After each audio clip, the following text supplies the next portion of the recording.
Del Evangelio según San Lucas. Después que Jesús predicó en la sinagoga de Nazaret, todos daban testimonio a favor de él y estaban llenos de admiración por las palabras de gracia que salían de su boca. Y decían: ¿no es este el hijo de José? Pero él les respondió: sin duda ustedes me citarán el refrán: médico, sánate a ti mismo. Realiza también aquí, en tu patria, todo lo que hemos oído que sucedió en Cafarnaún. Después agregó: les aseguro que ningún profeta es bien recibido en su tierra. Yo les aseguro que había muchas viudas en Israel en el tiempo de Elías, cuando durante 3 años y 6 meses no hubo lluvia del cielo y el hambre azotó el país. Sin embargo, a ninguna de ellas fue enviado Elías, sino a una viuda de Sarepta en el país de Sidón. También había muchos leprosos en Israel en el tiempo del profeta Eliseo, pero ninguno de ellos fue sanado, sino Naamán, el sirio. Al oír estas palabras, todos los que estaban en la sinagoga se enfurecieron y, levantándose, lo empujaron fuera de la ciudad hasta un lugar escarpado de la colina sobre la que se levantaba la ciudad, con intención de desempeñarlo. Pero Jesús, pasando en medio de ellos, continuó su camino. Hola amigos y amigas. La verdadera diferencia religiosa no es la diferencia que existe entre quienes dan culto y quienes no lo dan, sino entre quienes aman y no aman. Ciertamente decir esto era revolucionario en la época de Jesús. Era un cambio total en el modo de lo que el hombre tiene para relacionarse con Dios. Por eso Jesús va a ser un profeta incómodo. Todo profeta, cuando es verdadero profeta, es incómodo. Es un personaje incómodo, Jesús de Nazaret. Vamos a ver un poco el Evangelio de hoy. Este relato de hoy va a retomar el último versículo de la semana pasada y cuenta lo que ha sucedido en la sinagoga de Nazaret después de que Jesús proclama este comienzo del año de gracia. Si nosotros ponemos a la par el texto del profeta Isaías que leyó Jesús, del capítulo 61, y el texto que nosotros proclamamos en este Evangelio de Lucas, en el capítulo 4, ciertamente hay un paralelismo absoluto, pero hay alguna diferencia. Jesús no lee el texto completo de Isaías. En la parte donde en el capítulo 2 del versículo 61 de Isaías se dice que Él ha venido a proclamar un año de gracia, luego se añade en el texto original de Isaías un día de venganza para nuestro Dios. Pero Jesús esto no lo lee. Esta parte de la venganza de Dios Jesús no la lee. Se queda solo en el año de gracia del Señor. No lee el tema de la venganza de Dios. Y aquí está la raíz del problema. Porque el año de gracia del Señor significa que siempre estamos en este año de gracia del Señor, que siempre estamos en esta gratuidad de Dios. Por eso el problema está con la palabra gracia. El Evangelio dice en el versículo 22 que todos lo aprobaban, nosotros leemos esta traducción, y estaban admirados por aquellas palabras de gracia que salían de su boca. En realidad no es que daban testimonio a favor de él, daban testimonio contra él. Y luego, ¿por qué daban testimonio contra él? ¿Por qué? Hablaba de la gracia, y este era el problema. Para el oído de los habitantes de Nazaret, tradicionalistas, esto no era lo mejor, no era lo que ellos querían escuchar. Ellos querían escuchar la venganza de Dios a los pueblos paganos, y Jesús no habla de eso. La gracia entonces, la raíz de la palabra gracia, del griego charis, Jesús anuncia el amor gratuito e incondicional de Dios por todos, incluso por los pueblos paganos. Esto es lo que al oído de los habitantes de Nazaret suena mal. Hasta van a decir que este es el hijo de José.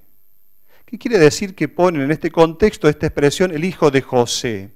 Bien sabemos que hijo en la mentalidad semita no significa tanto engendrado por el padre, sino que es semejante al padre en su manera de vivir, de pensar, de obrar. Por lo tanto, cuando se habla de que es el hijo de José, se está diciendo que José es un hombre justo. José es justo y lo cual significa para la mentalidad de la época de Jesús un hombre que cumple con las tradiciones. ¿Por qué entonces Jesús habla de esta manera y no cumple él con las tradiciones? Debería ser como su padre si es el hijo de José. ¿Qué ha pasado aquí? Por eso cuando el Evangelio dice que se maravillaban, no es un aplauso a Jesús, al contrario, es un estupor negativo, es una reprobación. Aquí entendemos entonces este giro que hacen los oyentes, que al principio parecen aceptar a Jesús, pero luego lo rechazan. Parecen aceptarlo porque han escuchado cosas lindas de él, que ha realizado milagros en Cafarnaúm. Cafarnaúm, una tierra, un lugar donde va y viene gente, por lo tanto hay una mezcla de paganos. En cambio en Nazaret, no, ellos son conservadores. Existe un hecho más o menos referido explícitamente por los escritores del Evangelio, que es este. Los habitantes de Nazaret y los miembros de la familia de Jesús no han creído en Jesús. No han creído inmediatamente. No han hecho su adhesión inmediatamente. Sus palabras de gracia, entonces, contienen un mensaje inaceptable, inaudito. Todos en la sinagoga son testigos de esta manera facciosa de leer los libros santos, como que se preguntan, ¿quién se cree que es? ¿No es acaso el hijo del carpintero, el hijo de José? Jesús va a decir, ustedes me citarán esta expresión, médico, cúrate a ti mismo. ¿Por qué se pone esta frase en este contexto? Recordemos lo que dice el Evangelio cuando habla de la muerte de Jesús. El Evangelio dice que el pueblo permanecía allí y miraba a Jesús. Y los jefes, burlándose de él, decían, ha salvado a otros, que se salve a sí mismo si es el Mesías de Dios, el elegido. Hay un paralelismo justamente para presentar este contexto pascual de Jesús. Es el Jesús pascual el que está hablando. Médico, cúrate a ti mismo. Jesús no busca rebajar la tensión o limar las divergencias diciendo que, bueno, ha sido un malentendido. No. Jesús agrava más la cosa a través de estos dos proverbios diciendo, médico, sánate a ti mismo, y luego ningún profeta es aceptado en su patria. Por lo tanto, con esto Jesús provoca una segunda desilusión entre los paisanos de Jesús. Jesús entonces es un profeta no aceptado entre los suyos, no recibido entre los suyos. Y Jesús va a explicar las razones por las que no puede hacer en su aldea los prodigios que ha realizado sí en Cafarnaúm. Él se comporta como Elías y Eliseo, quienes han socorrido a los extranjeros en vez de ayudar a la gente necesitada de su pueblo. Por eso se cita estos dos casos de paganos. La viuda de Sarepta, de Sidón, a quien socorrió Elías, y luego Eliseo, que cura a Naamán, el sirio, dos casos de paganos. Cuando los israelitas, cuando el pueblo de Jesús esperaba una venganza de Dios para los paganos, Jesús abre el juego de la salvación también para ellos. El Evangelio dice que querían tirarlo de la montaña. No se trata de una montaña física, en ese lugar cerquita no habría seguramente en Nazaret ninguna montaña, ningún precipicio para tirarlo y que cayera del precipicio. Hay una referencia aquí a Jerusalén, a la montaña santa. querían tirarlo de la montaña, fuera de la montaña santa de Jerusalén, Sión. Por lo tanto, hay una referencia a la muerte. Finalmente, hay una referencia a la resurrección, cuando dice que Jesús pasó en medio de ellos y continuó su camino. El resucitado continúa el camino. Y justamente este versículo, que Jesús se abre camino en medio de ellos y se aleja, no se refiere a una huida milagrosa de Jesús, sino que es un mensaje de consolación y de esperanza que el escritor del Evangelio de Lucas quiere dar a los cristianos de sus comunidades, los cuales tienen que muchas veces enfrentarse a oposiciones, a desacuerdos, a hostilidad, a incomprensiones.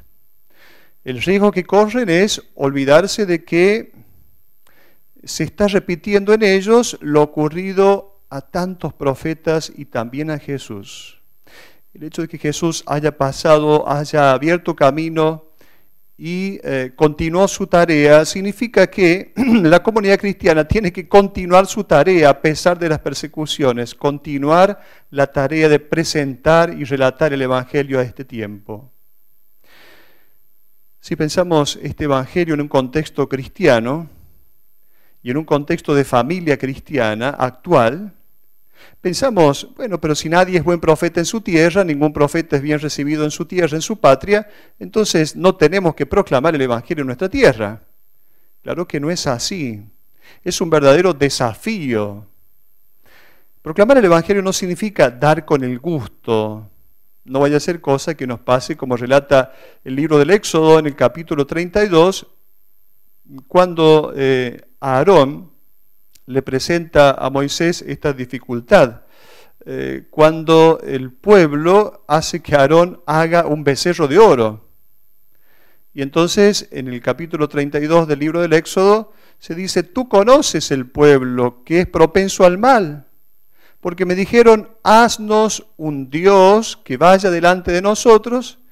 Y yo les dije, bueno, el que tenga oro, que se lo quite.